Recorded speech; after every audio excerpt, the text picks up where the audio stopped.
দেখো আমরা ক্লাসটাকে স্টার্ট করি। এতদূর আমরা পড়েছিলাম এর আগের দিন রোধ। রোধ কোনটাকে বলছে? রোধ বা রেজিস্ট্যান্স। রোধ বা রেজিস্ট্যান্স কোনটা বলো তো? যদি কোনো পরিবাহীর মধ্য দিয়ে কারেন্ট যায়, অর্থাৎ কোনো তার বা ওয়্যারের মধ্য দিয়ে কারেন্ট যায়, তখন ওই পরিবাহী কি করে, যে তার মধ্য দিয়ে যাতে কারেন্ট না যায় তার বিরুদ্ধে বাধা দেয়। অর্থাৎ কোনো পরিবাহী তার মধ্য দিয়ে চায় না কারেন্টে যাক। এই যে বাধা দান করার যে ধর্ম, অর্থাৎ যে ধর্মের জন্য কোনো পরিবাহী তার মধ্য দিয়ে তড়িৎ প্রবাহকে কি করে? বাধা দেয়, তাকে কি বলা হয়? রোধ বলা হয়, বা এটাকে আমরা কি বলবো? রেজিস্ট্যান্স বলবো। ঠিক আছে? আর রোধের একক হচ্ছে ওহম। রোধের একক হচ্ছে ওহম। তবে রোধের আরেকটা ডেফিনিশন আমাদের পড়তে লাগবে। এই তো একটা ডেফিনিশন আমরা পড়লাম, তবে রোধের আমরা আরেকটা ডেফিনিশন কিন্তু আজকে পড়ব। খুব ইম্পর্টেন্ট একটা ডেফিনিশন আজকে আমরা পড়ব রোধের। দেখো, রোধের আরেকটা ডেফিনিশন যদি আমরা পড়ি, তাহলে ব্যাপারটা এরকম দাঁড়াবে। যেমন এর আগের দিন আমরা শিখেছিলাম ভাই ভি ইকুয়াল টু আই আর। কার কার মনে আছে বলো? এটা ওহমের সূত্র ছিল কি না? ভি ইকুয়াল টু আই আর, এটা ওহমের সূত্র ছিল, মনে আছে সবার? ওহমের সূত্রের গাণিতিক রূপ এটা ছিল। এটা হচ্ছে ভাই ওহমের সূত্রের গাণিতিক রূপ। এটা হচ্ছে ওহমের সূত্রের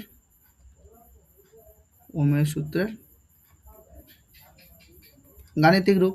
তাহলে ভি ইকুয়াল টু আই আর, এটা হচ্ছে ওহমের সূত্রের গাণিতিক রূপ। এবার এখান থেকে তুমি যদি ভাই আর কে ফ্রি করো, আর কে তুমি যদি এখান থেকে ফ্রি করো, তাহলে কি পাবে? ভি বাই আর কে তুমি যদি এখান থেকে ফ্রি করো, তাহলে তুমি এখান থেকে পাবে ভি বাই আর। আর কে ফ্রি করলে তুমি এখান থেকে পাবে ভি বাই আর। দাদা লিঙ্ক কই? কেন ওদের লিঙ্ক দিই নাই?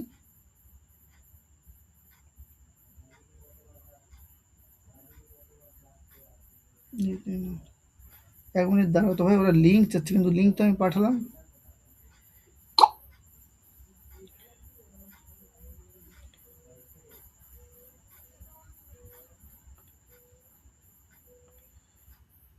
এদেরকে লিঙ্ক দিই নাই। আচ্ছা দাঁড়াও, এদের লিঙ্কটা দিয়ে দিই।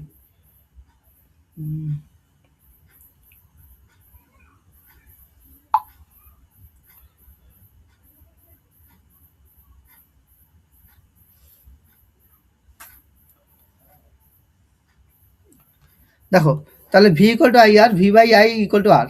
তো ভাই এখানে বলো, ভি হচ্ছে বিভব প্রভেদ। এর আগের দিন আমরা পড়েছিলাম ভি হচ্ছে কি ভাই? বিভব প্রভেদ। ঠিক আছে। আর আইটা হচ্ছে কি? তড়িৎ প্রবাহ মাত্রা। তড়িৎ প্রবাহ মাত্রা। আইটা হচ্ছে তড়িৎ প্রবাহ মাত্রা। আর ইকুয়াল টু তোমার কি হয়ে যাচ্ছে ভাই? ইকুয়াল টু আর মানে কি? রোধ।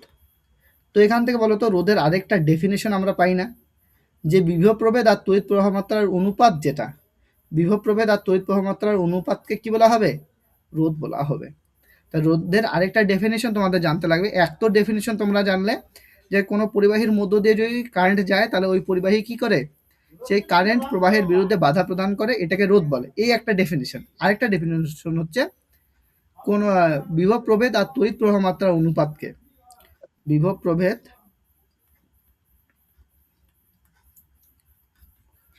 ও তড়িৎ প্রবাহ মাত্রার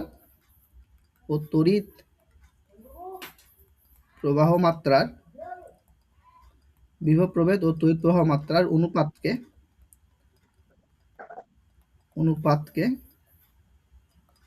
রোধ বলে। বিভব প্রভেদ ও তড়িৎ প্রবাহ মাত্রার অনুপাতকে রোধ বলে। এটাকে রোধ বলা হবে। তাই রোধের দুটা ডেফিনেশন মনে রাখবে, রাইট? একটা ডেফিনেশন ওখানে, এখানে। এবার দেখো, রোধ কি কি বিষয়ের উপর ডিপেন্ড করে।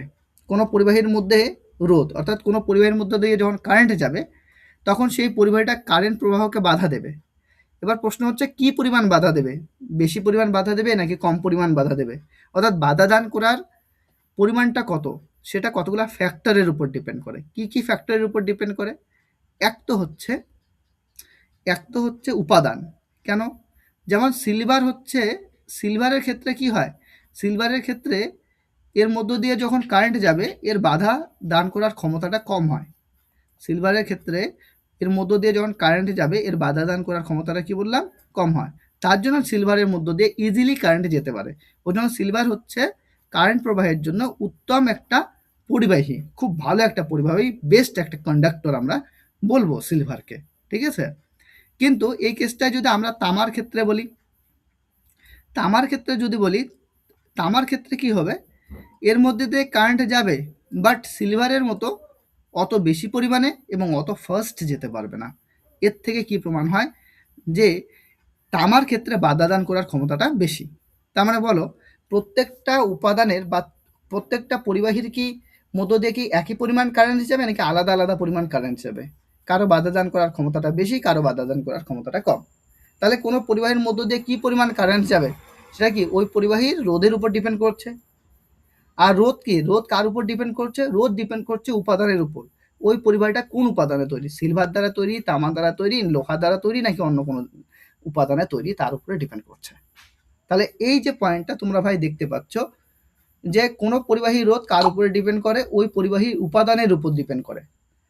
বিভিন্ন বিভিন্ন পরিবাহীর ক্ষেত্রে রোধও ভিন্ন ভিন্ন হয়। যেমন উপাদান ভিন্ন হলে রোধ কি হবে, রোধ ভিন্ন হবে। যেমন রূপার রোধ কি হয়, কম হয়, কিন্তু লোহার রোধ কি হয়, লোহার রোধ বেশি হয়। তার জন্য রূপার মধ্য দিয়ে কারেন্ট ফাস্ট যাবে, কিন্তু লোহার মধ্য দিয়ে কারেন্ট স্লোলি যাবে, ঠিক আছে, কম পরিমাণে যাবে। এক। দুই হচ্ছে, ধরো ভাই কোনো একটা ধাতুর কথা বলছি, সাধারণত যে কোনো ধাতু, যেমন তামা, তামা একটা ধাতু, ধাতু ধরো আমি এর মধ্য দিয়ে কারেন্ট পাঠাচ্ছি, তো এই তামার তারটা কি করবে, যে তার মধ্যে দিয়ে কারেন্ট যাতে না যায় তার জন্য বাধা দান করবে, সেটাকে আমরা বলছি রোধ। তবে প্রথমে আমি এই এক্সপেরিমেন্টটা করলাম 25°C টেম্পারেচারে রাখা অবস্থায়, তখন দেখব এই তামার তারটার বাধা দান করার ক্ষমতা যা হবে, যদি এই সেম কেস আমি 50°C তাপমাত্রায় করি, দেখব যে কম পরিমাণ কারেন্ট যাচ্ছে। এর পিছনে কারণ কি, এর পিছনে কারণ হচ্ছে যত টেম্পারেচার বাড়ানো হবে তত বাধা দান করার ক্ষমতাটা বাড়বে। অর্থাৎ উষ্ণতা বৃদ্ধিতে ধাতুর ক্ষেত্রে কি হয়, রোধ বাড়ে। তো এটা অনেক সময় পরীক্ষায় দেয় যে উষ্ণতা বৃদ্ধিতে ধাতুর ক্ষেত্রে কি হয়, উষ্ণতা বৃদ্ধিতে ধাতুর ক্ষেত্রে রোধ বাড়ে না কমে, বলো ভাই। উষ্ণতা বৃদ্ধিতে ধাতুর ক্ষেত্রে রোধ বাড়ে নাকি কমে, উষ্ণতা বৃদ্ধিতে ধাতুর মধ্যে রোধ বাড়ে নাকি কমে, বলো। বাড়ে। বাড়ে, এটা ইম্পর্টেন্ট, এটা কিন্তু পরীক্ষায় বেশ কয়েকবার দিয়েছে এর আগে।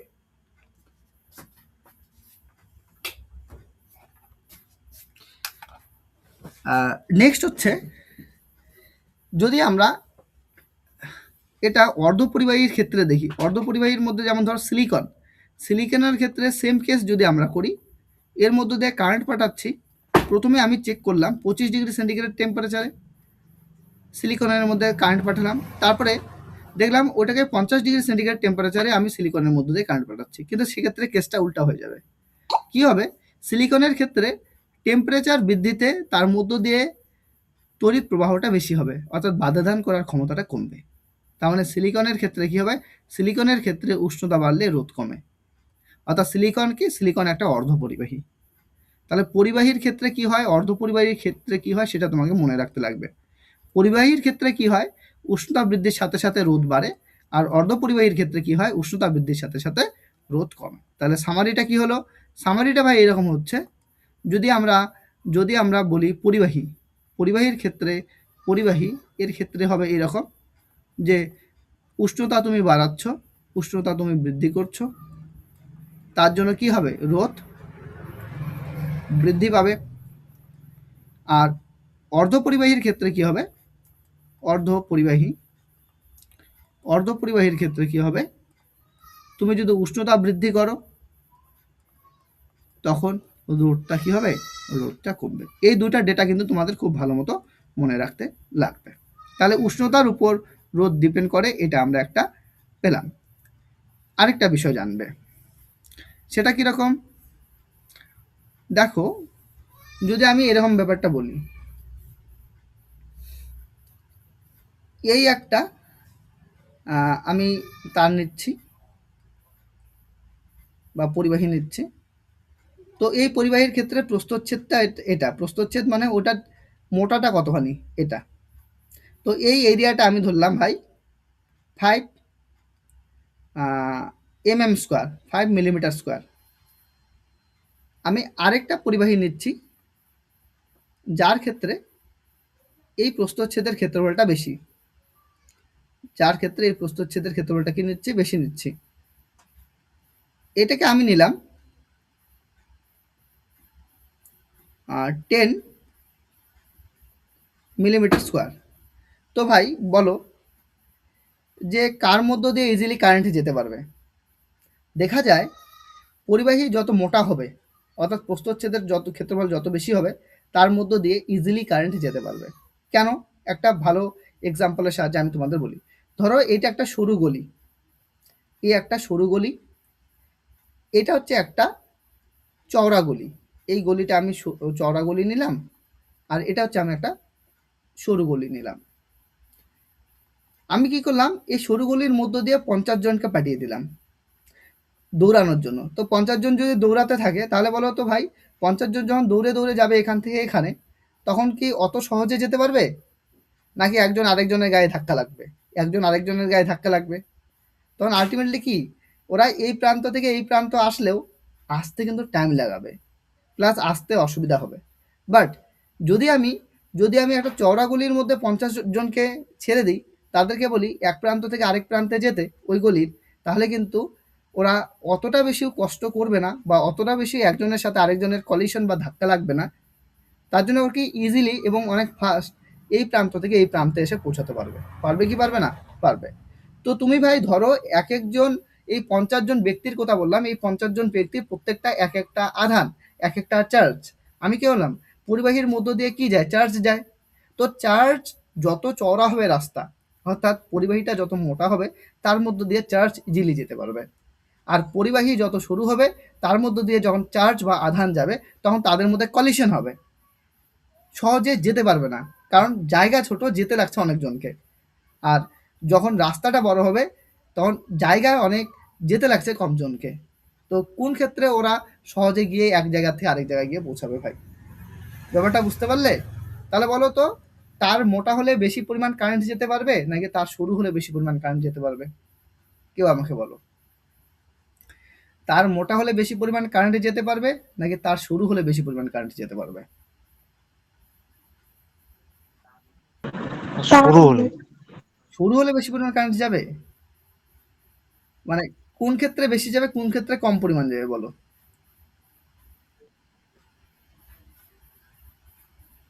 মানে কোন কোন ক্ষেত্রে? মোটাতে বেশি যাবে। হ্যাঁ, মোটা যদি হয়, তারটা যদি মোটা বেশি হয়, তাহলে কারেন্ট ইজিলি যেতে পারবে, কারণ ওই ক্ষেত্রে বাধাটা কি হবে, কম হবে।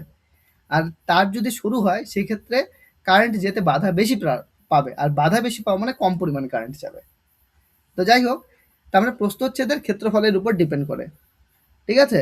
তাহলে পরিবাহী যত মোটা হবে, তার রোধ তত কি হবে, কম হবে। ক্লিয়ার হলো? আর পরিবাহী যত সরু হবে, তার রোধ তত বেশি হবে। তাহলে পরিবাহীর প্রস্থচ্ছেদের উপরও ডিপেন্ড করছে কোন পরিবাহীর মধ্য দিয়ে কি পরিমাণ কারেন্ট যাবে। নেক্সট আমি বলি ভাই, ধরো, আচ্ছা এখানেই বোঝাই। ধরো আমি একই একই বেধের, অর্থাৎ একই প্রস্থচ্ছেদের দুটা তার নিয়েছি, একই প্রস্থচ্ছেদের দুটা তার নিয়েছি। এই তারটা হচ্ছে 5 মিলিমিটার স্কোয়ারের, মানে এইটার হচ্ছে বেধ হচ্ছে 5 মিলিমিটার স্কোয়ার। আর আরেকটা তার নিলাম, সেটারও বেধ হচ্ছে 5 মিলিমিটার স্কোয়ার। তবে একটা তারকে আমি দৈর্ঘ্যের দিক থেকে কম নিলাম, আরেকটা তারকে ভাই আমি দৈর্ঘ্যের দিক থেকে লম্বা নিলাম, বেশি, মানে দৈর্ঘ্যের দিক থেকে বেশি লম্বা নিলাম। তো বলো, ভাবো বিষয়টা এরকম, একটা মানে মানে দুটা একই চওড়া গলি আছে, মানে একই চওড়া দুটা গলি আছে, তবে একটা গলির ক্ষেত্রে কি হচ্ছে, সেই গলিটার দৈর্ঘ্য কম, আর একটা গলির ক্ষেত্রে গলিটার দৈর্ঘ্য বেশি। এবার আমি ওখানে 5 জন লোককে ওই গলির মধ্য দিয়ে যেতে বললাম। বলো তো, মানে কম দূরত্ব যেতে বেশি খাটনি হবে, নাকি বেশি দূরত্ব যেতে বেশি খাটনি হবে? ওই ৫ জন লোক যদি কম দূরত্ব যায়, অর্থাৎ কম দৈর্ঘ্যের গলিকে অতিক্রম করে, সেক্ষেত্রে বেশি খাটনি হবে ওদের, নাকি অনেকটা রাস্তা হাঁটলে বেশি খাটনি হবে? কম রাস্তা হাঁটলে বেশি খাটনি হবে, নাকি বেশি রাস্তা হাঁটলে বেশি খাটনি হবে? বলো ভাই, কমন সেন্সের উপর বলো। তুমি যদি লং ডিস্টেন্স হাঁটো তাহলে বেশি খাটনি হবে তোমার, নাকি শর্ট ডিস্টেন্স হাঁটলে তোমার বেশি খাটনি হবে? কমন সেন্স লাগাও। বেশি রাস্তা হাঁটলে বেশি রাস্তা হাঁটলে তোমার বেশি খাটনি হবে, আর কম রাস্তা হাঁটলে তোমার কম খাটনি হবে, ঠিক? তো ব্যাপারটাই একই রকম। তুমি নিজেকে আধান হিসেবে ভাবো, চার্জ হিসাবে ভাবো। তাহলে বলো, তুমি নিজেকে চার্জ হিসাবে ভাবলে তুমি নিজে ভাবো যে তোমার বাধাটা কোথায় বেশি হচ্ছে। লং ডিস্টেন্স কভার করার ক্ষেত্রে তুমি বাধা বেশি পাচ্ছ, আর শর্ট ডিস্টেন্স কভার করার ক্ষেত্রে তুমি বাধা কি পাচ্ছ? কম পাচ্ছ।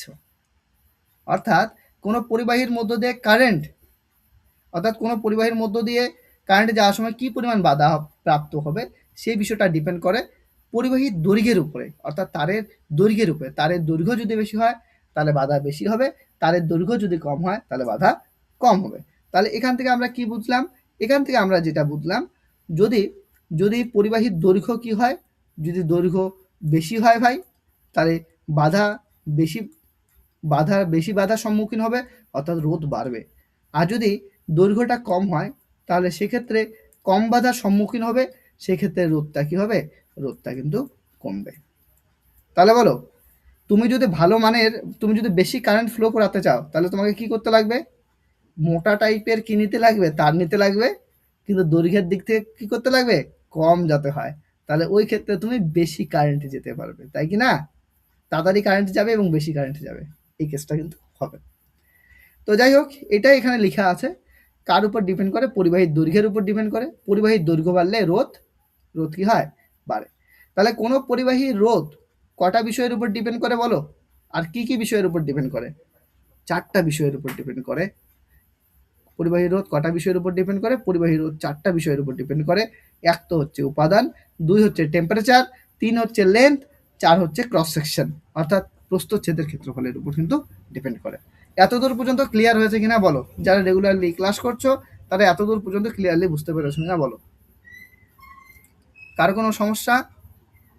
কারো কোনো সমস্যা বলো? নেই, ঠিক। তার মানে এখানে আমরা দেখলাম যে আর অর্থাৎ রোধ, লিখে করেই সুবিধা হবে বেশি। আচ্ছা, ও রোধ এখান থেকে করে জায়গা হবে না। ও রোধ কখন বাড়বে ভাই? যদি দৈর্ঘ্য বাড়ে, অর্থাৎ রোধকে আমরা আর দিয়ে লিখি, তাহলে আর কখন বাড়বে? যদি দৈর্ঘ্য বাড়ে, লেন্থ বাড়ে। ব্যাপারটা এরকম দাঁড়াচ্ছে, ঠিক। আর আরেকটা বিষয়কে দেখো,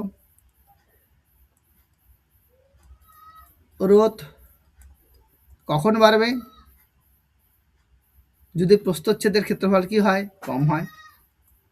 প্রস্থচ্ছেদের ক্ষেত্রফল প্রস্থচ্ছেদের ক্ষেত্রফল প্রস্থচ্ছেদের ক্ষেত্রফল কম হয়। আচ্ছা, প্রস্থচ্ছেদের ক্ষেত্রফল কি হয়? কম হয়। তো দেখো, এই রোধকে আমি আর দিয়ে লিখি কেন? আর ফর রেজিস্ট্যান্স। আর প্রস্থচ্ছেদের ক্ষেত্রফল এ, কেন? ক্ষেত্রফল মানে এরিয়া, তার জন্য এ। যদি রোধ বাড়লে ক্ষেত্রফল যদি কমে তাহলে রোধ বাড়বে, এইটা দাঁড়াচ্ছে।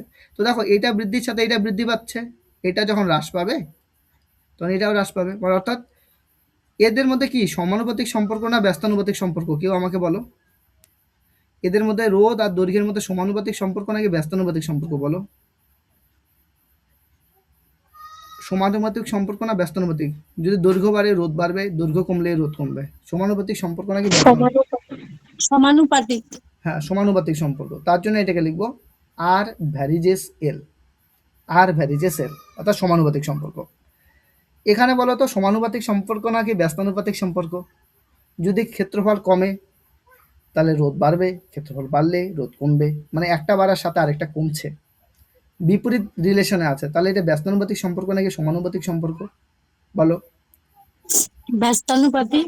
ব্যস্তানুপাতিক সম্পর্ক। আর ব্যস্তানুপাতিক সম্পর্ক হলে এটাকে আমাদের 1/, হিসাবে লিখতে লাগবে, আর ভ্যারিজেস 1/a।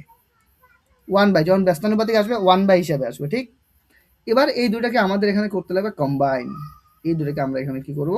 এই দুটাকে আমরা এখানে করব কম্বাইন।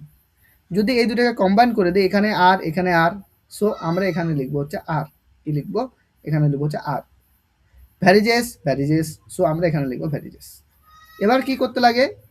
নিচে যে কম্পোনেন্টগুলো থাকবে সেটা নিচে লিখতে লাগবে, উপরে যেটা থাকবে উপরে লিখবে। দেখো এল উপরে আছে, এখানে 1, এল আর 1 উপরে, তার মানে উপরে আমরা এল লিখবো। এল ইন্টু 1 মানে এলই তো হবে। আর নিচে কি আছে? নিচে এ আছে, তার জন্য আমরা নিচে কি লিখবো? নিচে লিখবো হচ্ছে এ। তাহলে উপরে এল, নিচে আমরা কি লিখলাম? নিচে আমরা লিখলাম হচ্ছে এ। তাহলে আর ভ্যারিজেস এল বাই এ, তাই কি না? এবার আর আর এবার এর আগের দিনও কিন্তু আমি এই জিনিসটা বললাম, কি বললাম? যদি ভ্যারিজেস সিম্বলকে তুমি তুলে দাও, ভ্যারিজেস সিম্বলকে তুমি তুলে দাও, তার পরিবর্তে সমান সমান কি নিয়ে আসতে লাগে বলো? কেউ আমাকে বলো। সমান সমান কে নিয়ে আসতে লাগে। সমান সমান কে মানে হচ্ছে কি? কে হচ্ছে ধ্রুবক। সমান সমান তোমাকে ধ্রুবক নিয়ে আসতে লাগবে, তাই কি না? তো এখানে তুমি কি করছো? এই ভ্যারিজেস সিম্বলটাকে তুলে দিচ্ছ, তার পরিবর্তে সমান সমান কি নিয়ে আসবে? কে। তবে কে নিয়ে আসবে না, এখানে কে নিয়ে আসা হবে না, এখানে স্পেশালি তোমাকে নিয়ে আসতে লাগবে রো। এটা হচ্ছে রো সিম্বল। কি সিম্বল বললাম? রো। এটা হচ্ছে, এটাকে বলা হবে rho. Rho rho L by A. তাহলে আর ভ্যারিজেস কি পেলাম? Rho L by A. R varies rho L by A, এইটা ভাই তোমাদের মনে রাখতে লাগবে। কেন? কেন মনে রাখতে লাগবে? কারণ আরটা হচ্ছে তোমার রোধ, আর রোটাকে কি বলা হবে? রোটাকে বলা হবে রোধাঙ্ক। কি বলা হবে? রোধাঙ্ক। তাহলে R equal to rho L by A. এই আরকে আমি কি বললাম? রোধ। এটা কি হলো? রোধাঙ্ক। এই আরটা হচ্ছে তোমার রোধ, রোটা হচ্ছে রোধাঙ্ক। আমি লিখে দিচ্ছি, আরটা হচ্ছে তোমার রোধ, এটা হচ্ছে ভাই রোধ, আর রোটা হচ্ছে তোমার রোধাঙ্ক। এটা হচ্ছে রোধাঙ্ক। তাহলে বলো এখানে রোধ আর রোধাঙ্কের মধ্যে সম্পর্ক আসলো কিনা বলো? রোধ আর রোধাঙ্কের মধ্যে সম্পর্ক আসলো কিনা বলো? তো এটাই আমাদের এখানে আছে, রোধের গাণিতিক সূত্র এবং রোধাঙ্ক। মানে রোধ আর রোধাঙ্কের গাণিতিক সূত্রটা কি হবে? রোধ আর রোধাঙ্কের মধ্যে রিলেশনটা কি হবে? রোধ আর রোধাঙ্কের মধ্যে রিলেশনটা হবে R equal to rho L by A. এটাই হবে রোধ আর রোধাঙ্কের মধ্যে রিলেশন। দেখো ভাই প্রত্যেকের বোঝা গেছে কি নাই? প্রত্যেকে বোঝা গেছে? এবার প্রশ্ন হচ্ছে, দাদা আমাদের কি এইভাবে ডিরাইভ করতে লাগে? উত্তর হচ্ছে একদমই নয়। তুমি শুধু এটা মনে রাখবে, দ্যাটস এনাফ। তুমি যদি এটা মনে রাখতে পারো, তুমি কিন্তু কোশ্চেনের উত্তর করতে পারবে। এই যে ডেরিভেশনটা আমি বুঝে বুঝে করালাম, তার পিছনে কারণ রয়েছে। পরবর্তীতে কিছু কনসেপচুয়াল কোশ্চেন আছে, সেই প্রশ্নগুলোর উত্তর তুমি তাহলে ইজিলি কিন্তু দিতে পারবে। কিন্তু মেইনলি তোমাকে এটা যদি বোঝো না বোঝো, বা এটা মনে রাখতে পারো না পারো, এটা আলাদা ব্যাপার আছে। বাট এতটুকুকে মনে রাখতে পারবে কিনা সবাই বলো ভাই? R equal to rho L by A, এটা তোমাদের মনে রাখতে পারা যাবে কি যাবে না বলো? R equal to rho L by A মনে রাখতে পারবে কি পারবে না?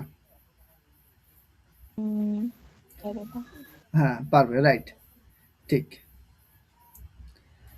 এবার এবার এবার যেটা আমরা করব, ঠিক আরেকটু করি, শোনো।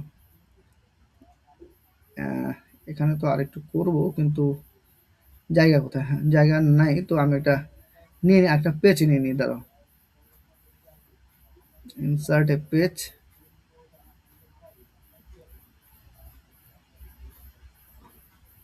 পেজ নিয়ে নিই। দেখো ধ্যান দিয়ে শুনবে। ব্যাপারটা হচ্ছে এরকম, তাহলে আর ইকাল টু কি পেলাম? R equal to rho L by A পেলাম। এটাকে আমরা রোধাঙ্ক বললাম, এটাকে আমি রোধ বললাম, যেটা এর আগের পেজে আমরা লিখলাম, তাই না? তো এটা একটু লিখে নিই, তারপর বোঝাতে সুবিধা হবে। এটাকে আমি রোধাঙ্ক বললাম। এবার আমি কি করছি? এল এর ভ্যালুটা হচ্ছে 1 করে দিচ্ছি।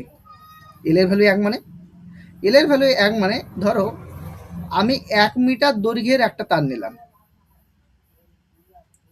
1 মিটার দৈর্ঘ্যের একটা তার নিলাম। দৈর্ঘ্যটা কত? 1 মিটার। এল এর ভ্যালু 1 মানে 1 মিটার দৈর্ঘ্যের একটা তার নিলাম। এর ভ্যালুটাকে 1 করে দিলাম, এর ভ্যালুটাকে 1। এর ভ্যালু 1 মানে এই যে ক্ষেত্রফলটা, এই তারটার ক্ষেত্রফলটা, এই ক্ষেত্রফলটা হচ্ছে 1 মিটার স্কোয়ার নিলাম। ক্ষেত্রফলটা হচ্ছে 1 মিটার স্কোয়ার। আর এটা হচ্ছে তারটা হচ্ছে 1 মিটার। তো এই 1 মিটার স্কোয়ার ক্ষেত্রফল বিশিষ্ট 1 মিটার দৈর্ঘ্যের এই তারের মধ্য দিয়ে, এই তারের তো একটা রোধ থাকবে না, এই তারের তো একটা রোধ থাকবে। কারেন্ট প্রবাহিত যখন হবে তখন এই তারটা তো বাধা প্রদান করবে না, এই তারের তো একটা রোধ থাকবে। এই তারের যে পরিমাণ রোধ হবে তাকেই বলা হবে রোধাঙ্ক। কি হলো কেসটা? কেসটা এরকম হলো, দেখো ভাই আর ইকুয়াল টু কি দাঁড়াচ্ছে, রো এল এর ভ্যালু কত পুট করেছো 1, এর ভ্যালু কত পুট করেছো 1, তাহলে আলটিমেটলি ক্যালকুলেট করলে কি দাঁড়াবে, আর ইকুয়াল টু 1/1 মানে 1, 1 ইন্টু রো মানে রো। তো আর এটাকে রোধাঙ্ক বললাম না? তাহলে এই জিনিসটাকে তুমি সাজিয়ে ডেফিনিশন লিখো, রোধাঙ্কের ধরো ডেফিনিশন তুমি লিখবে, তুমি এটাকে সাজিয়ে রোধাঙ্কের ডেফিনিশন লিখবে, তাহলে তোমাকে কি লিখতে লাগবে, কত দৈর্ঘ্যের তার নিতে লাগবে, একক দৈর্ঘ্যের, একক দৈর্ঘ্য ও প্রস্থচ্ছেদের ক্ষেত্রফল কত, একক, একক প্রস্থচ্ছেদের ক্ষেত্রফল বিশিষ্ট, ক্ষেত্রফল বিশিষ্ট কোনো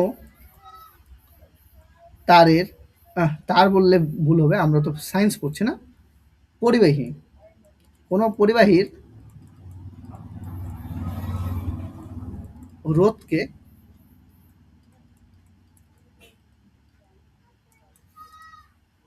ওই পরিবাহীর কি বলা হয়, ওই পরিবাহীর রোধাঙ্ক বলে, ওই পরিবাহীর রোধাঙ্ক বলে। তাহলে R equal to rho L by A, রোধাঙ্কের ডেফিনেশন প্রত্যেকে বুঝতে পেরেছো কি নাই বলো, কারো কোনো সমস্যা, কারো কোনো সমস্যা বলো, কারো কোনো সমস্যা নেই, ঠিক, রোধাঙ্ক। এটা দিয়ে আমাদের অঙ্ক করতে লাগবে, আমি করাবো আজকে কিছু অঙ্ক করাবো, তার আগে এই সমবায়টাকে আমি বুঝিয়ে নিই। দেখো ভাই ব্যাপারটা কি রকম, যে তুমি কতগুলা রোধকে পরস্পর কানেক্ট করেছো, ধরো এখানে একটা রোধ, আচ্ছা এরকম কেন লিখছি, এরকমটা কেন, শোনো ভাই, ব্যাপারটা হচ্ছে এরকম, যে কোনো পরিবাহী রোধ বোঝানোর জন্য তুমি এইভাবে লিখতে পারো, মানে এইভাবে দিতে পারো, বা তুমি এইভাবে দাও, ওইভাবে না দিয়ে এই, দাঁড়াও তুমি এইভাবে দাও, ধরো এই একটা পরিবাহী আছে, এটা কেন দেওয়া হচ্ছে, এটা বোঝাচ্ছে, দেখো এটা বোঝায় এরকম, এরকম সিম্বল বোঝায় যে ওই পরিবাহীটার কি আছে, রোধ আছে, ওই পরিবাহীটার কি আছে, রোধ আছে। তো এই পরিবাহীটার রোধ আমি বললাম 2 ওহম, এটা হচ্ছে ওহম সিম্বল, হ্যাঁ, রোধের একক ওহম তোমরা জানো। তারপরে আমি যদি আরেকটা পরিবাহী নিই, এই পরিবাহীটার রোধ হচ্ছে 3 ওহম, আরেকটা পরিবাহী নিলাম, এই পরিবাহীটার রোধ আমি বললাম ভাই 4 ওহম। তাহলে এই তিনটা পরিবাহী মিলে টোটাল রোধ কত হচ্ছে বলো, এই তিনটা পরিবাহী মিলে টোটাল রোধ কত দাঁড়াচ্ছে, রোধ দাঁড়াচ্ছে হচ্ছে 7 ওহম, এই তিনটা পরিবাহী মিলে টোটাল রোধ দাঁড়াচ্ছে 7 ওহম। যদি তুমি পরিবাহীগুলোকে এইভাবে কানেক্ট করো, এটা তারপরে আরেকটা, তারপরে আরেকটা, এইভাবে যদি কানেক্ট করো, তাহলে এটা 2 ওহম, এটা আসছে 3 ওহম, এটা আসছে 4 ওহম। তো সেক্ষেত্রে পরপর যদি এইভাবে কানেক্ট করো তাহলে এই রোধগুলোকে যোগ করে দিতে লাগে, যোগ করলে কত হয়, 2 3 5 4 কত হয় 9, টোটাল কত ওহম হচ্ছে, টোটাল হচ্ছে 9 ওহম। আর এইভাবে একটা পরিবাহীর একটা রোধের পরে আরেকটা রোধ জয়েন করলে, তারপরে আরেকটা রোধ জয়েন করলে, এইভাবে যদি জয়েন করো তাহলে সেই জয়েন করার যে সিস্টেমটা, সেই সিস্টেমটাকে বলা হয় শ্রেণী সমবায়ে তুমি জয়েন করেছো, কোন সমবায়ে, শ্রেণী সমবায়ে জয়েন করেছো, ঠিক আছে, বুঝতে পারলে কি বললাম, শ্রেণী সমবায়ে জয়েন করেছো, তাতে কত হলো 9 ওহম। এবার তুমি কি করলে, এই 9 ওহম রোধের, এই 9 ওহম রোধের জন্য তুমি 2 ওহম 3 ওহম 5 ওহম ব্যবহার না করে তুমি পার্টিকুলার তুমি পার্টিকুলার একটাই রোধ ব্যবহার করলে সেই রোধটা হচ্ছে 9 ওহম রোধের। তাহলে এই রোধটাকে বলা হবে এই 3টা রোধের তুল্য রোধ। বুঝতে পারলে? এই রোধটাকে বলা হবে এই 3টা রোধের তুল্য রোধ। ঠিক আছে? দেন বাংলা সিনেমা দেখেছো না প্রসেনজিতের একাই 100? তার মানে ব্যাপারটা দাঁড়াচ্ছে 100 জন মিলে যে কাজটা করতে পারবে ও একাই সেই কাজটা করতে পারবে, তাহলে ওকে বলা হবে 100 জনের তুল্য। ব্যাপারটা এইরকম। তো এখানেও ঠিক তাই, এই 3টা রোধকে তুমি আলাদা আলাদা করে ব্যবহার না করে 9 ওহম রোধ টোটাল না নিয়ে এসে তুমি এমন একটাই রোধ ব্যবহার করো যে রোধটাই এই 3টা রোধের সমান কাজ করবে, তখন সেই রোধটাকে বলা হবে তুল্য রোধ। আর এইভাবে রোধগুলিকে পরপর কানেক্ট করাটাকে বলা হয় শ্রেণী সমবায়। দেখো এটা ডেরিভেশন আছে, বাট তোমাদের ডেরিভেশন প্রয়োজন নাই। ঠিক আছে? যে তুল্য রোধের ডেরিভেশনটা কিভাবে হয় সেটা আমাদের ইম্পর্টেন্ট নয়, আমাদের কম্পিটিটিভ অ্যাঙ্গেল থেকে অতটা ইম্পর্টেন্ট নয়, সো ওইটা আমরা করতে গিয়ে সময় নষ্ট করবো না। তাহলে ভাই এতদূর পর্যন্ত সবাই বুঝতে পেরেছো কিনা তুল্য রোধ মানে কিভাবে কানেক্ট করবো, পরপর করে কানেক্ট করব? ঠিক আছে? মানে কি বললাম, শ্রেণী সমবায়ে কানেক্ট করা মানে কিভাবে কানেক্ট করব, পরপর করে কানেক্ট করব। এক, দুই হচ্ছে এইভাবে যদি কানেক্ট করে তাহলে রোধটা এই রোধগুলোকে যোগ করলে যে যোগফলটা হবে সেটাই হবে তুল্য রোধ। দেখো প্রত্যেককে বুঝাতে পেরেছি কিনা, বুঝতে পেরেছো? বলো, এতদূর পর্যন্ত বুঝতে পারলে? তাহলে আমি তোমাদের একটা প্রশ্ন বলি ভাই, তাহলে একটা প্রশ্ন বলি যে ধরো 5 ওহম রোধ, 6 ওহম রোধ আর হচ্ছে 7 ওহম রোধ, এটাকে আমি শ্রেণী সমবায়ে যুক্ত করেছি। কোন সমবায়ে? শ্রেণী সমবায়ে। তো বলো তো ভাই তুল্য রোধ তাহলে কত হবে? তুল্য রোধ কত হবে? শ্রেণী সমবায়ে যুক্ত করেছি, তুল্য রোধ কত হবে তোমাদের কাছে জানতে চাইলাম। দেখো শ্রেণী সমবায়ে যুক্ত করলে, হ্যাঁ, শ্রেণী সমবায়ে যুক্ত করলে তুল্য রোধগুলোকে কি করতে লাগে? জাস্ট যোগ করে দিতে লাগে, তাই না? যেমন এখানে 2, 3, 5, 4 9 করেছি। তাহলে একই রকম ভাবে বলে এখানে শ্রেণী সমবায়ে যুক্ত করলে তুল্য রোধ কত হবে? শ্রেণী সমবায়ে যুক্ত করলে তুল্য রোধ কত হবে বলো আমাকে কেউ। 18 ওহম। 18, 5, 5, 6, 11, 8, হ্যাঁ 18 ওহম হয়ে যাবে, রাইট। তো এই ধরনের প্রশ্ন পরীক্ষায় থাকে যে এত ওহম রোধের রোধগুলিকে শ্রেণী সমবায়ে যুক্ত করা হয়েছে, বলো তুল্য রোধ কত? জাস্ট যোগ করে দিয়ে উত্তরটা বলতে পারবে না? আরামসে পারবে। ঠিক আছে? আরামসে তুমি পারবে। তো এই জিনিসটা তোমরা বুঝতে পারলে এটাকে আমি আরেকভাবে এখানে দেখাই। ব্যাপারটা এইরকম যে এই একটা রোধ, এটাকে আমি বললাম R1 রোধ, তারপরে এইখানে আরেকটা রোধ নিলাম, এটা হচ্ছে R2 রোধ, এখানে আরেকটা রোধ দেখালাম সেটা হচ্ছে R3 রোধ। তাহলে তুল্য রোধ কত হবে? তুল্য রোধ হয়ে যাবে, তুল্য রোধ এক্ষেত্রে হয়ে যাবে কত? তুল্য রোধকে যদি আর বলি, আর ইকুয়াল টু কি হবে? এই 3টা রোধকে কি করতে লাগবে? যোগ করতে লাগবে, R1 R2 প্লাস R3। এবার প্রশ্ন হচ্ছে কি এই ধরনের 3টা রোধেই বারবার থাকবে? উত্তর হচ্ছে না। 2টাও থাকতে পারে, 3টাও থাকতে পারে, 10টাও থাকতে পারে, 100টাও থাকতে পারে, 1000ও থাকতে পারে, 1 কোটিও থাকতে পারে। মোট কথা যদি শ্রেণী সমবায় বলে তাহলে তুল্য রোধ বের করার জন্য যতগুলা রোধ বলে দেওয়া থাকবে তাদেরকে পরপর কানেক্ট করতে লাগে এবং তাদেরকে যোগ করে দিতে লাগে। ব্যাপারটা ক্লিয়ার হয়েছে কিনা সবার কাছে বলো ভাই, সবাই বুঝতে পেরেছো কিনা? একদম। আচ্ছা দেখো তো এই জিনিসটাকে দেখো, তুল্য রোধ হচ্ছে 9, এইটা হচ্ছে 2, এটা 3, এটা 4। আচ্ছা তুল্য রোধ সবসময় এই রোধগুলোর থেকে বেশি হবে না কম হবে? তুল্য রোধ এই রোধগুলোর থেকে বেশি হবে নাকি কম হবে বলো তো? এই যে 9 2 এর থেকে বেশি কিনা? বেশি। 9 3 এর থেকে বেশি কিনা? বেশি। 9 4 এর থেকে বেশি কিনা? বলো, বেশি। তাই কিনা বলো? তো তুল্য রোধ যেটা আছে শ্রেণী সমবায়ে তুল্য রোধ সবসময় কি হয়? যে কোনো রোধের থেকে বেশি হয় না কম হয় বলো? শ্রেণী সমবায়ে তুল্য রোধের মান যে কোনো রোধ বেশি হয়। ঠিক বলেছো, বেশি হয়। এটা এখানে লেখা আছে, নোট দিয়ে দেখো, খুব ইম্পর্টেন্ট লাইন বলছি, এগুলা তুলেই পরীক্ষায় কোশ্চেন হয়। শ্রেণী সমবায়ে তুল্য রোধের মান কি হয়? যে কোনো একক রোধের চেয়ে কি হয়? বেশি হয়। সবার কাছে ক্লিয়ার হয়েছে? সবাই বিষয়টা বুঝতে পেরেছো? এতদূর পর্যন্ত কোনো সমস্যা নেই আশা করি। আচ্ছা, শ্রেণী সমবায় কোনটাকে বলছে? এখানে প্রতিটি রোধের মধ্য দিয়ে একই পরিমাণ তড়িৎ প্রবাহিত হয় কিন্তু বিভব পার্থক্য আলাদা আলাদা হয়। একদম। এই জিনিসটাকে এবার আমি বোঝানোর চেষ্টা করি। ব্যাপারটা কি রকম? ব্যাপারটা এরকম, ভালো করে বুঝবে, একদম খুব ধ্যান দিয়ে বুঝবে। আচ্ছা এটার আগে এখানে একটা শীট নিয়ে নিই, দাঁড়াও। আফটার মানে পরে, হ্যাঁ। ব্যাপারটাকে খুব ধ্যান দিয়ে শুনবে প্রত্যেকে।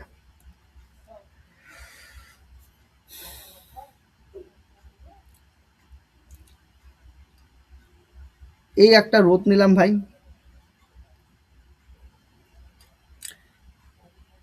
এটা নিলাম হচ্ছে 2 ওহম রোধ, তার সাথে কানেক্ট করলাম হচ্ছে 3 ওহম রোধ,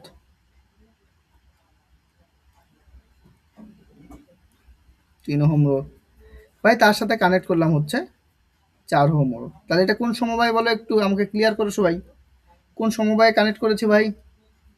কোন সমবায় বললাম এটাকে? শ্রেণী সমবায়। সিরিজ কম্বিনেশন, অর্থাৎ শ্রেণী সমবায়ে কানেক্ট করেছি এটাকে, সিরিজ কম্বিনেশনে কানেক্ট করেছে, সিরিজ কম্বিনেশন কানেক্ট করেছে, সমবায় শ্রেণী সমবায় কানেক্ট করেছে।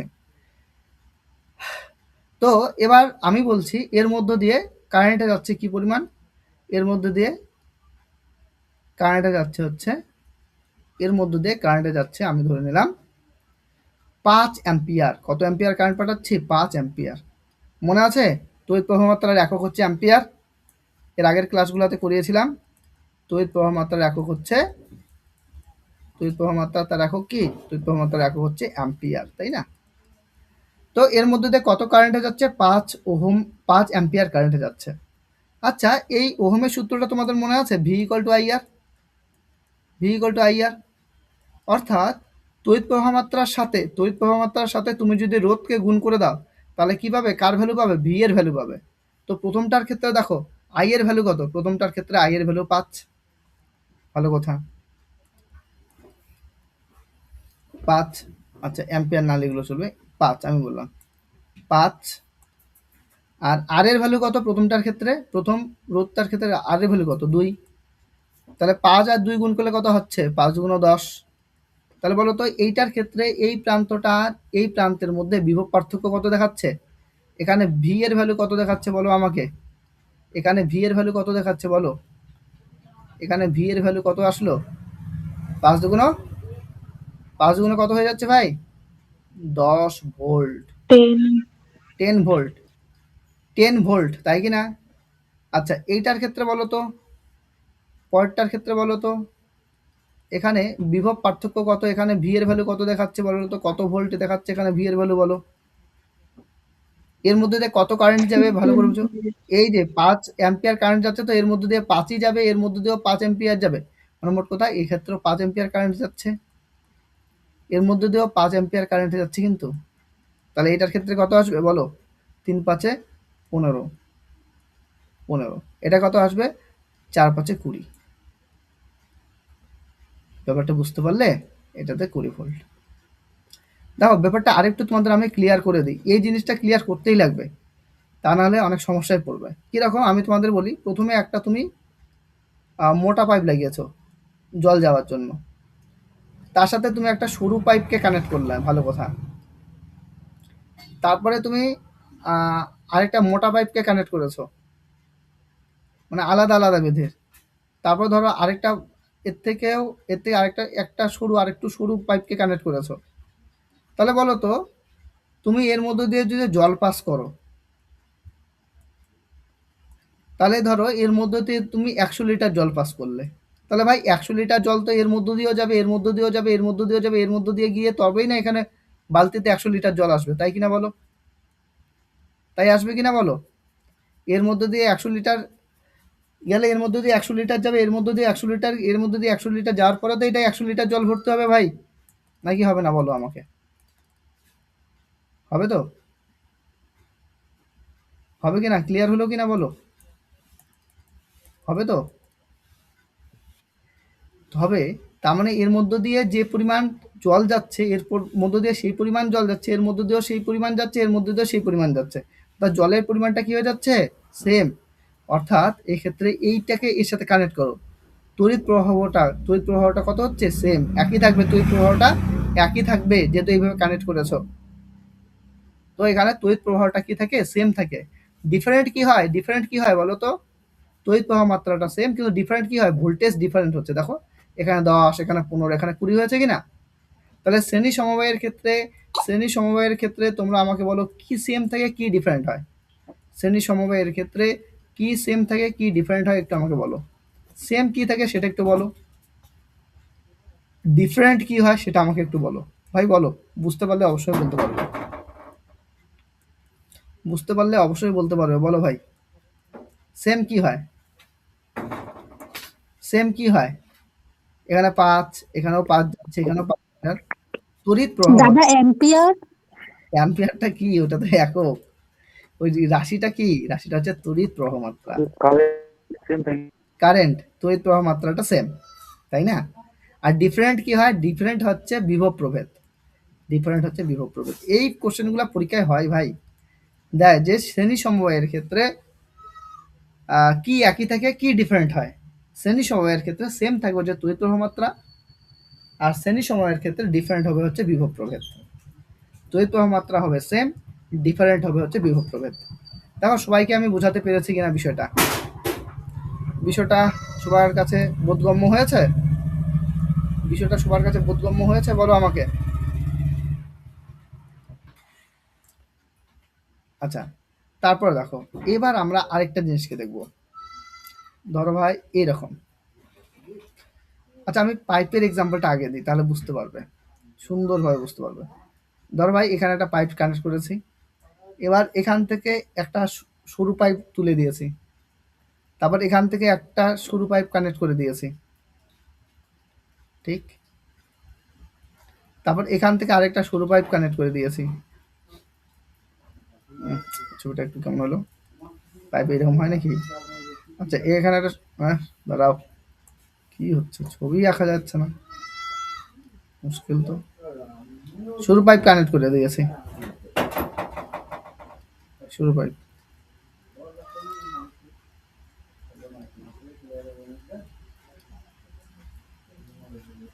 এটা তো দেবরাজ ইন্দ্রের অস্ত্রের মতো লাগতেছে দেখতে, যাই হোক। আচ্ছা দেখো, এবার এবার তুমি কি করলে, এবার এই তিনটাকে তুমি আবার কানেক্ট করে দিলে, এটা এই তিনটাকে আবার তুমি কানেক্ট করলে, কানেক্ট করার পর এটাকে আরেকটা এরকম কানেক্ট করে বের করে দিলে। ভালো করে বুঝবে। ধরো এর মধ্য দিয়ে আমি কি পাঠালাম, এর মধ্য দিয়ে আমি জল পাঠালাম, ঠিক আছে? তো এর মধ্য দিয়ে তুমি যদি পাম্পের সাহায্যে জল পাঠাও, তাহলে বলো তো এই পাইপ লাইন দিয়ে যে পরিমাণ জল যাবে, এই পাইপ লাইন দিয়ে একই পরিমাণ জল যাবে নাকি আলাদা আলাদা পরিমাণ জল যাবে বলো তো? প্রত্যেকটা পাইপ দিয়ে একই পরিমাণ জল যাবে নাকি আলাদা আলাদা পরিমাণে করে জল যাবে? কোন একটা পাইপ মোটা আছে, কোন একটা সরু আছে? হ্যাঁ, সেম পরিমাণ যাবে না ভাই, একদমই যাবে না। কারণ মোটা পাইপের মধ্য দিয়ে তো বেশি জল যাবে, সরু পাইপের মধ্য দিয়ে কম জল যাবে, আরো সরু হলে আরো কম জল যাবে, একই পরিমাণ থুরিয়ে না যাবে। তুমি একটা নদীর কথা ভাবো ভাই, ধরো এটা একটা নদী, এখানে জল আসছে, এবার এখান থেকে একটা সরু নালা বেরিয়ে গেল, আবার এদিকে একটা হচ্ছে, আরেকটা হচ্ছে মোটা আরেকটা তুমি নালা, মানে আরেকটা নালা দিলে যেটা হচ্ছে আহ, অনেক বড়, ঠিক আছে? আর আরেকটা হচ্ছে আরেকটা ওর থেকে মিডিয়াম রেঞ্জের। তাহলে বলো এটা দিয়ে কোনটা দিয়ে জল বেশি পাস করবে ভাই? কোনটা দিয়ে জল বেশি পাস করবে? মোটাটা দিয়ে বেশি জল পাস করবে, সরুটা দিয়ে কম জল পাস করবে, তাই কি না? আর মাঝারিটা দিয়ে মিডিয়াম রেঞ্জের জল পাস করবে, একই পরিমাণ জল পাস করবে? একদমই নয়, একদমই নয় ভাই, ডিফারেন্ট ডিফারেন্ট পরিমাণ জল পাস করবে। তো এখানেও দেখো তো, তার ডিফারেন্ট ডিফারেন্ট পরিমাণ জল পাস করবে, তাই কি না? এবার তুমি ব্যাপারটাকে এইভাবে ভাবো যে এই হচ্ছে আমার একটা রোধ, এর সাথে আমি তিনটাকে কানেক্ট করেছি, এই একটা রোধ, তারপর হচ্ছে এই একটা রোধ। আচ্ছা এটা এখানে লাগাতে লাগতো, আচ্ছা আরেকটা রোধ, এরকম তিনটা রোধ কানেক্ট করেছি। ছবি কেমন হচ্ছে? দাঁড়াও দাঁড়াও ভাই, ছবিটাকে একটু ঠিকঠাক আঁকি। এই যে তিনটা রোধকে ভাই কানেক্ট করেছি,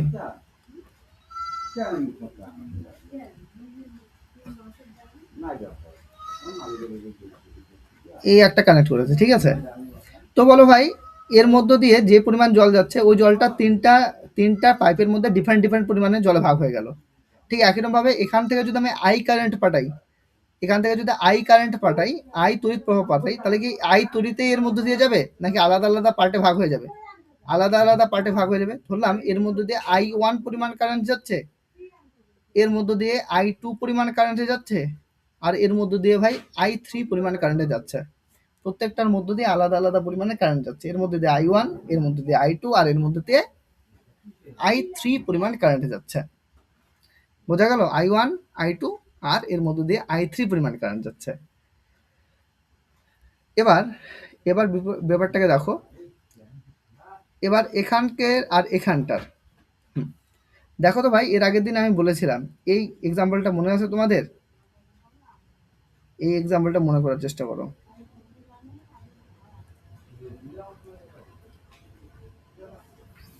যদি এখানে আমি এটার সাথে এটা পাইপের সাথে কানেক্ট করি, তাহলে জল এখান থেকে এখানে আসবে।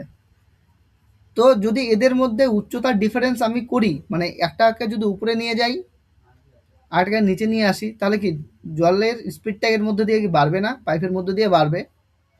আবার যদি এদের উচ্চতার মধ্যে ডিফারেন্সটা বেশি করি, তাহলে কি হবে? আবার জলের স্পিডটা আরও বেশি বাড়বে। বাট আমি যদি সবসময় সেম রাখি, অর্থাৎ এই হাইটটাকে পরিবর্তন না করি, এই হাইটটাকে পরিবর্তন যদি না করি, তাহলে জলের স্পিডটা একই থাকবে না আলাদা হবে ভাই? একই হবে। আর এই যে উচ্চতার ডিফারেন্সটা, এই উচ্চতার ডিফারেন্সটা আমি কার সাথে কম্পেয়ার করেছিলাম এর আগে? বিভব প্রভেদের সাথে ডিফারেন্স করে যে কম্পেয়ার করেছিলাম না? তো ভাই দেখো তো, এই এই যে তোমার রোধটা, এটা কার সাথে কানেক্ট আছে? এই প্রান্তটা এখানে, এখানে। তাহলে এর মধ্য দিয়ে বিভব পার্থক্য যা হবে, এইটাও আবার কি একই প্রান্তের সাথে কানেক্ট আছে না? এর মধ্য দিয়েও বিভব পার্থক্য তাই হবে, এর মধ্য দিয়েও বিভব পার্থক্য তাই হবে। এই তিনটার মধ্যে বিভব পার্থক্য সেম হবে। তিনটার মধ্যে বিভব পার্থক্য কি হবে? সেম হবে, কারণ একই ডিফারেন্সে রাখছি না। তো এর মধ্যে দিয়ে বিভব পার্থক্য ভাই যা হবে, এখানেও তাই হবে, এখানেও তাই হবে। তো এখানে বিভব পার্থক্য আমি ধরে নিলাম ভি, তাহলে সেকেন্ডটা তো বিভব পার্থক্য হবে ভি, এখানে বিভব পার্থক্য হবে ভি। এবার এখান থেকে I1 কারেন্ট আসলো, এখান থেকে I2 কারেন্ট আসলো, এখান থেকে I3 কারেন্ট আসলো, ঠিক কথা।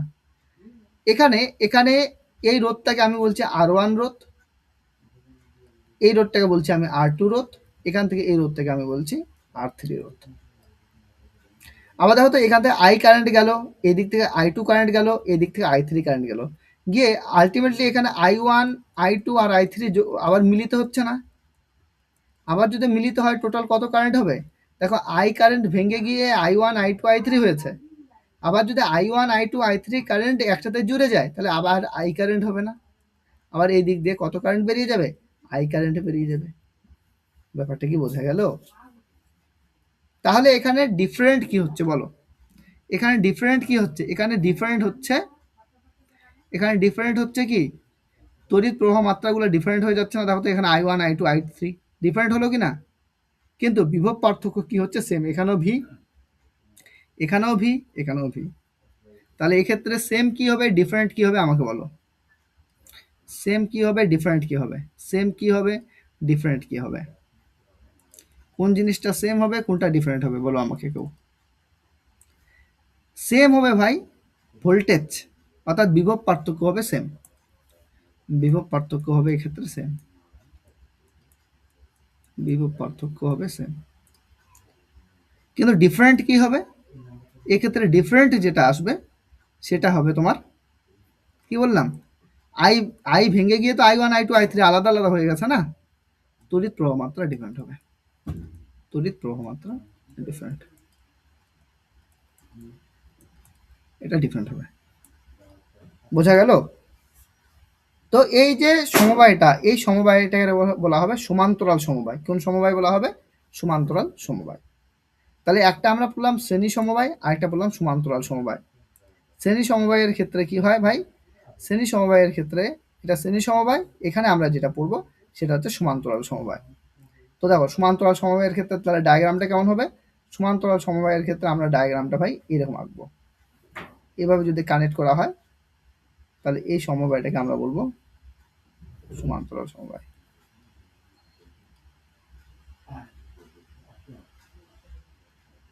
এটা হচ্ছে সমান্তরাল সমবায়। I কারেন্ট পাঠালাম, এটা ভেঙে গিয়ে I1, I2, I3 তে ব্রেক হলো। আবার I1, I2, I3 একসাথে জুড়ে গিয়ে এখানে কত কারেন্ট হবে? এখান থেকে I কারেন্টই বেরিয়ে যাবে। এটা রোধ হচ্ছে, আমি বললাম R1, এটা রোধ হচ্ছে R2, এটা রোধ হচ্ছে R3।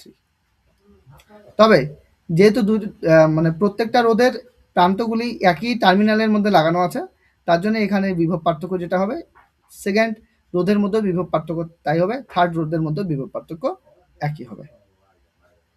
ঠিক আছে, তো এখানে সেটা লেখা আছে সমান্তরাল সমবায়ের ক্ষেত্রে কি হয়, সমান্তরাল সমবায়ের ক্ষেত্রে এখানে প্রতিটি রোধের দুই প্রান্তের বিভব পার্থক্য সমান থাকে। দেখো ভি এর ভ্যালুটা সমান থাকে, সেটা এখানে বলা হয়েছে। আচ্ছা, এক্ষেত্রে তুল্য রোধের সূত্র কি হবে ধ্যান দিয়ে শোনো। এটা আমি আর ডিরাইভ করাচ্ছি না, আমি ডিরেক্টলি বলছি। এক্ষেত্রে তুল্য রোধের যে সূত্র, তুল্য রোধ বলতে এই তিনটা রোধকে তুমি যদি এই সমান্তরাল সমবায়ে জয়েন করো, তাহলে যে রোধ দেখাবে সেই রোধের ভ্যালুটা কার সমান হয়। সেই তুল্য রোধের ভ্যালুটা যদি আমি আর বলি, এখানে R1, R2 আর R3 এই তিনটাকে কোন সমবায়ে যুক্ত করা হয়েছে, সমান্তরাল সমবায়ে যুক্ত করা হয়েছে। এই তিনটাকে সমান্তরাল সমবায়ে যুক্ত করার পর একটা রোধ তো আমরা পাবো, ফাইনাল রেজাল্ট তো একটা পাবো। সেই রোধটাকে আমি বললাম হচ্ছে আর, তুল্য রোধটা কত বললাম আর, মানে ফাইনাল রেজাল্ট আমরা পাচ্ছি আর। এবার প্রশ্ন হচ্ছে দাদা এটাকে কি করে ক্যালকুলেট করব। আগেরটা যেমন ক্যালকুলেট করলাম, যোগ করে দিলাম, তুল্য রোধ আমরা বলে দিলাম, এটাকে আমরা ক্যালকুলেট কিভাবে করব এটা আমি বলছি একটু পরে। জাস্ট ধরে নাও এই তিনটাকে ক্যালকুলেট করার পরে আমি তুল্য রোধ পেয়ে গেলাম কত আর। এবার আমি এই তিনটা আলাদা আলাদা রোধ ব্যবহার না করে পার্টিকুলার একটা রোধে ব্যবহার করব, যেটা কত রোধ দেখাবে সেটা দেখাবে হচ্ছে আর রোধ। তখন এইটাকে বলা হবে তুল্য রোধ। কার তুল্য রোধ? এই সমান্তরাল সমবায়ের তুল্য রোধ বলা হবে। ঠিক আছে, এটাকে আমরা কি বলবো, সমান্তরাল সমবায়ের ক্ষেত্রে তুল্য রোধ। তবে সমান্তরাল সমবায়ের ক্ষেত্রে তুল্য রোধ বের করার ফর্মুলা হচ্ছে 1/r। 1/rটা হচ্ছে তুল্য রোধ, এটা equal to 1/r1 plus 1/r2 plus 1/r3। এইভাবে ক্যালকুলেট করতে লাগবে। তো যাই হোক, এটা আমি সামারাইজ ফর্মে এখানে বলে দিচ্ছি, ধ্যান দিয়ে শোনো, বিষয়টাকে বোঝার চেষ্টা করতে লাগবে। তো একটা হচ্ছে শ্রেণী সমবায়, একটা হচ্ছে সমান্তরাল সমবায়। শ্রেণী সমবায়, একটা হচ্ছে শ্রেণী সমবায়, খুব ভালো মতো বুঝবে, এটার জন্য আমি অনেক বেশি ডিটেল এক্সপ্লেন করছি। তবে যেটা আমি এক্সপ্লেন করছি না সেটা হচ্ছে ডেরিভেশনটা, কারণ ডেরিভেশন আমাদের প্রয়োজন নাই, বেকার ওটা করতে গিয়ে সময় নষ্ট করে কাজ নাই। আটা সমান্তরাল সমবায়, আচ্ছা সমান্তরাল সমবায়।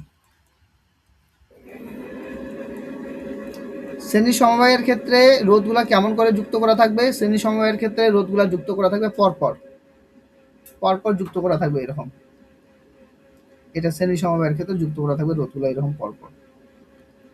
সমান্তরাল সমবায়ের ক্ষেত্রে কিরকম জয়েন করা থাকবে, সমান্তরাল সমবায়ের ক্ষেত্রে একটু আগে আমরা যেটা দেখলাম এইভাবে জয়েন করা থাকবে।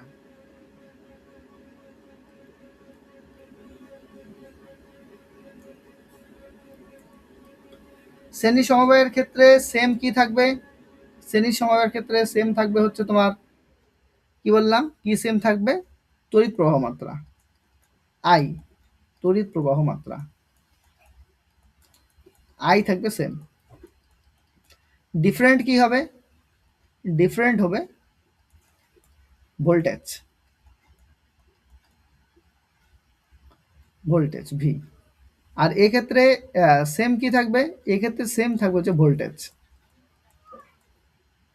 ডিফারেন্ট কি হবে, ডিফারেন্ট হবে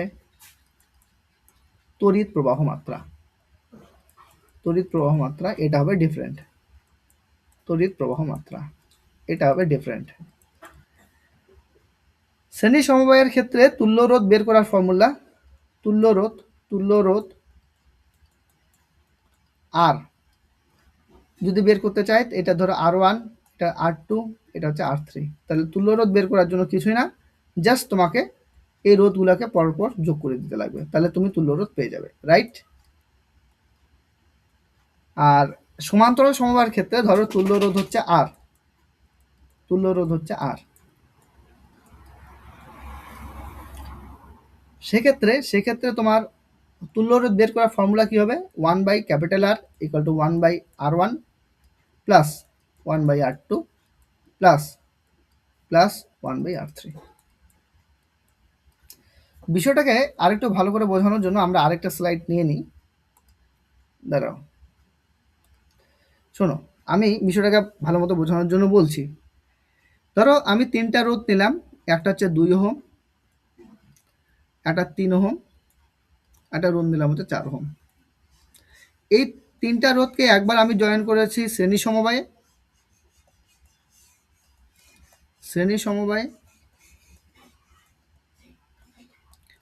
আরেকবার এই তিনটা রোধকে জয়েন করেছি সমান্তরাল সমবায়ে। একবার শ্রেণী সমবায়ে যুক্ত করেছি, আরেকবার সমান্তরাল সমবায়ে জয়েন করেছি। তো শ্রেণী সমবায়ে তুল্য রোধ তোমাকে যদি বের করতে বলে, তুল্য রোধ আর যদি বের করতে বলে, তাহলে তুমি আর ইকুয়াল টু কি করে বের করবে? জাস্ট কি করে দিতে লাগবে? যোগ করে দিতে লাগবে। অর্থাৎ 2 যোগ 3 যোগ 4, তাহলে তুল্য রোধ কত হলো? 2 3 5 4 9, 9 ওহম হচ্ছে উত্তর। এবার সমান্তরাল সমবায়ে তুল্য রোধ বের করতে বললো। পরীক্ষায় কোশ্চেন এরকম লিখাই থাকে যে এগুলোদের সমান্তরাল সমবায়ে যুক্ত করা হয়েছে নাকি শ্রেণী সমবায়ে, তুল্য রোধ বের করতে দেয়। তো আমরা কোশ্চেন করলে বুঝতে পারবো। তুল্য রোধ আর বললাম, সেক্ষেত্রে এটা কি করে ক্যালকুলেট করতে লাগবে? 1/r ইকুয়াল টু 1 বাই, এটা কত 2, প্লাস 1 বাই, এটা কত 3, প্লাস 1 বাই, এটা কত, এটা হচ্ছে 4। তো এখানে পেয়ে যাবে 1 by capital R equal to লসাগু কত? 2 3 4 হচ্ছে 12, 6 2 12, 6 ওকে 6, 3 4 12, 3 ওকে 3, 3 4, হ্যাঁ 3 4 12, 3 ওকে 3, তাহলে কত হচ্ছে? 4 6 10, 10 3 13, তাহলে 1 বাই ক্যাপিটাল আর হচ্ছে কত? 13/12। তো এইদিকে যদি উল্টে দিই তাহলে r/1, মানে এর পরের লাইন এটা, হ্যাঁ r/1, এদিকে উল্টে দিলে কত হবে? এবার এদিকে উপর নিচে উল্টে যাবে, 12 কত হয়? 12/13। তাহলে আর এর ভ্যালুটা r/1 মানে r মানে 12/13, এইটা হয়ে যাবে আনসার। কার ক্ষেত্রে? সমান্তরাল সমবায়ের ক্ষেত্রে। আর এই আনসারটা কার ক্ষেত্রে হবে? এই আনসারটা হবে শ্রেণী সমবায়ের ক্ষেত্রে। বলো ভাই, বুঝতে পেরেছো কিনা? সমান্তরাল সমবায়ের ক্ষেত্রে তুল্য রোধ কি করে ক্যালকুলেট করব, আর শ্রেণী সমবায়ের ক্ষেত্রে তুল্য রোধ কি করে ক্যালকুলেট করব? প্রত্যেকে বুঝতে পেরেছো? আমাকে বলো, সবাই বুঝতে পেরেছো? এমন কেউ আছে যে বুঝতে পারো নাই? এমন কেউ আছো যারা ক্লাস করছো বুঝতে পারো নাই যে সমান্তরাল সমবায়ের ক্ষেত্রে কি করে ক্যালকুলেট করবো আর শ্রেণী সমবায়ের ক্ষেত্রে কি করে ক্যালকুলেট করব? আশা করি প্রত্যেকে বুঝতে পেরেছো। যারা বুঝতে পারো নাই তারা রেকর্ডেডটা আরেকবার চালু করে নিয়ে ধ্যান দিয়ে শুনবে, তাহলে দেখবে যে বুঝতে পারবে। ঠিক আছে, এবার আমি তোমাদের বলি, স্পেশালি এইভাবেই কোশ্চেনটা থাকে। দুটা রোধ, একটা আমি r1 বললাম, একটা r2। একবার এইটাকে আচ্ছা ঠিকঠাক লিখি, একটা r1 রোধ, একটা r1 রোধ, একটা রোধ হচ্ছে r1, একটা রোধকে আমি বললাম হচ্ছে r2। একবার সমান্তরাল সমবায়ে শ্রেণী সমবায়ে যুক্ত করা হয়েছে, আরেকবার সমান্তরাল সমবায়ে যুক্ত করা হয়েছে। বলো কোন ক্ষেত্রে রোধ কত হবে? তোমরাই বলো তো আমাকে, কোন ক্ষেত্রে রোধ কত হবে, তুল্য রোধ কত হবে বলো আমাকে। প্রথমটার ক্ষেত্রে তুল্য রোধ কত হবে বলো? প্রথমটার ক্ষেত্রে সবাই পারবে, বলো ভাই। প্রথমটার ক্ষেত্রে তুল্য রোধ কত হবে? কি করতে লাগে? শ্রেণী সমবায়ের ক্ষেত্রে তুল্য রোধ বের করার জন্য জাস্ট কি করতে দিতে লাগবে বলো? জাস্ট কি করতে লাগবে বলো? শ্রেণী সমবায়ের ক্ষেত্রে তুল্য রোধ বের করার জন্য যোগ। হ্যাঁ যোগ। যোগ করলে কত হবে ভাই? যোগ করলে কত হবে? কাকে কাকে যোগ করব? যোগ করব r1 plus r2 plus r2। এইটাই থাকবে উত্তরের মধ্যে, এটাই অপশনের মধ্যে থাকবে, এটা হবে রাইট আনসার। আর এটার ক্ষেত্রে কত হবে ভাই? এটার ক্ষেত্রে কত হবে ভাই? আমি যদি তুল্য রোধটাকে r ধরি, r1 1/r1 প্লাস কি করে দেবো 1/r2। তাহলে 1 বাই ক্যাপিটাল আর, এখানটা লসাগু কত? লসাগু হয়ে যাবে r1 r2, r1 r1 cancel, r2 দিয়ে r1 কে গুণ করলে r2, plus r2 r2 cancel, r1 দিয়ে 1 কে গুণ করলে r1। বাট আমাদের তুল্য রোধ বলেছে না, তাহলে r/1 উল্টে দিতে লাগবে। উল্টে দিলে কত হবে ভাই? r1 r2, আর নিচে কি হচ্ছে? r1 plus r2। বুঝতে পেরেছো? তখন এইটা থাকবে অপশনের মধ্যে। যদি সমান্তরাল সমবায় বলে তাহলে এইটা থাকবে অপশনের মধ্যে, এইটা কিন্তু তোমরা অপশনের মধ্যে পারবে। তাহলে যদি দুটা আমরা পার্টিকুলার দুইটা নিই, পার্টিকুলার যদি আমরা দুইটা রোধ নিই, পার্টিকুলার যদি দুইটা রোধ নিই, তাহলে সমান্তরাল সমবায়ের ক্ষেত্রে তুল্য রোধ বের করার ফর্মুলা কি দাঁড়ালো বলো? উপরে কি করব? উপরে রোধ দুটাকে গুণ করব, তাই দাঁড়াচ্ছে কিনা বলো? উপরে আমরা কি করব? গুণফল নিব, নিচে কি নিব? নিচে আমরা যোগফল নিব। তাই দাঁড়ালো কিনা বলো তো ভাই? উপরে কি নিব? গুণফল, নিচে কি নিব? যোগফল। তাহলে তুল্য রোধ চলে আসবে। যদি পার্টিকুলার আমরা দুটা রোধ নিই, তাহলে দেখো, তাহলে এবার তোমরা আমাকে বলবে ভাই কোশ্চেনগুলো এইভাবেই আসে, ওই জন্য এখানে প্র্যাকটিস করে নাও আগে, তার কোশ্চেন আসলে যাতে অত ডিটেল পড়াতে না হয়, বুঝে যাও। তো আমি বলছি একটা রোধ আমি নিলাম হচ্ছে 3 ওহম, একটা রোধ আমি নিলাম হচ্ছে 3 ওহম, আরেকটা রোধ নিয়ে নিচ্ছি হচ্ছে তোমার 4 7 8, না মেলে না কেন, আচ্ছা আরেকটা নিলাম হচ্ছে 4 ওহম। তাহলে আমাকে ডিরেক্টলি বলো তো সমান্তরাল সমবায় তুল্য রোধ কত হবে? ডিরেক্টলি বলো কত হবে? দুটা নিয়ে আছে পার্টিকুলার, কি করতে লাগবে? উপরে কি করতে লাগে, নিচে কি করতে লাগে? উপরে কি করতে লাগে ভাই, নিচে কি করতে লাগে বলো? উপরে করতে লাগবে উপরে গুণ, উপরে গুণ, নিচে গুণ যোগ। করলে কত হয়? গুণ করলে 3 4 12, নিচে যোগ করলে কত হয়? 3 আর 4 যোগ করলে হচ্ছে 7, এত ওহম। এইটাই হবে উত্তর। পারবে কি পারবে না যখন দুইটা রোধ বলবে ডিরেক্টলি, যখন দুইটা রোধ বলবে ডিরেক্টলি বের করতে পারবে কি পারবে না বলো আমাকে? পারবে তো? এ বলো সবাই পারবে তো? পারবে। এবার চলে আসি, আচ্ছা এটা আমরা পড়লাম, এই যে একক দৈর্ঘ্য এবং একক প্রস্থচ্ছেদের ক্ষেত্রফল বিশিষ্ট কোনো পরিবাহী রোধকে আমরা কি বলি? ওই পরিবাহী রোধাঙ্ক বলি, যেটাকে আমি রো বললাম না একটু আগে, R equal to rho L by A, এটা লেখাই ছিল R equal to rho by L by A, এটা লেখা ছিল। আচ্ছা রোধাঙ্ক নির্ণয়ের ফর্মুলা কি? আচ্ছা আমি রোধাঙ্কটা বের করছি, রোধাঙ্কের একক বের করছি, ধ্যান দিয়ে দেখো। তাহলে আর ইকুয়াল টু ভাই কি পেয়েছি? আর ইকুয়াল টু আমরা পেয়েছি rho L by A, right? এখান থেকে তুমি যদি রো কে ফ্রি করো, কাকে ফ্রি করো? রো কে ফ্রি করো, এটা পি না কিন্তু রো, হ্যাঁ রো ইকুয়াল টু কি হবে? আর আর এল বাই এ, এইদিকে গেলে কি উল্টে গেলে কত হবে? এ বাই এল হবে, এ বাই এল, ঠিক? তো মোট কথা আমি রোর একক চাচ্ছি, রো এর একক। তাহলে রো এর একক তোমাকে যদি বের করতে হয় ভাই, তাহলে আর এর একক লাগবে। আর এর একক কি বললাম? আর এর একক কি? ওহম। রোদের একক হচ্ছে ওহম, তার জন্য আর এর একক আমরা ওহম লিখলাম। ইন্টু ইন্টু ক্ষেত্রফলের একক কি? ইন্টু ক্ষেত্রফলের একক কি? ক্ষেত্রফলের একক হচ্ছে সেন্টিমিটার স্কোয়ার, সেন্টিমিটার স্কোয়ার, এটা হচ্ছে ক্ষেত্রফলের একক। এল মানে দৈর্ঘ্য, দৈর্ঘ্যের একক কি? দৈর্ঘ্যের একক হচ্ছে সেন্টিমিটার। তাহলে ভাই কি হবে? তাহলে একক কি হবে? ওহম। সেন্টিমিটার স্কোয়ার আর সেন্টিমিটার একটা একটা কাটলে সেন্টিমিটার থাকবে কি না? Ohm semi. তাহলে এটা কার একক হলো ভাই বলো? রোধাঙ্কের একক। তাই রোধাঙ্কের সিজিএস পদ্ধতিতে একক কি? সিজিএস পদ্ধতিতে ভাই রোধাঙ্কের একক হচ্ছে ওহম সেন্টিমিটার। রোধাঙ্কের একক কি? Ohm, ohm, ohm centimetre, ohm centimetre, এটা সিজিএস পদ্ধতিতে রোধাঙ্কের একক। পারবে কি পারবে না? আর এসআই পদ্ধতিতে রোধাঙ্কের একক হচ্ছে ওহম, ওহমের সাথে এসআই পদ্ধতিতে এই জায়গাটা আছে মিটার, ওহম মিটার, এটা হচ্ছে রোধাঙ্কের একক।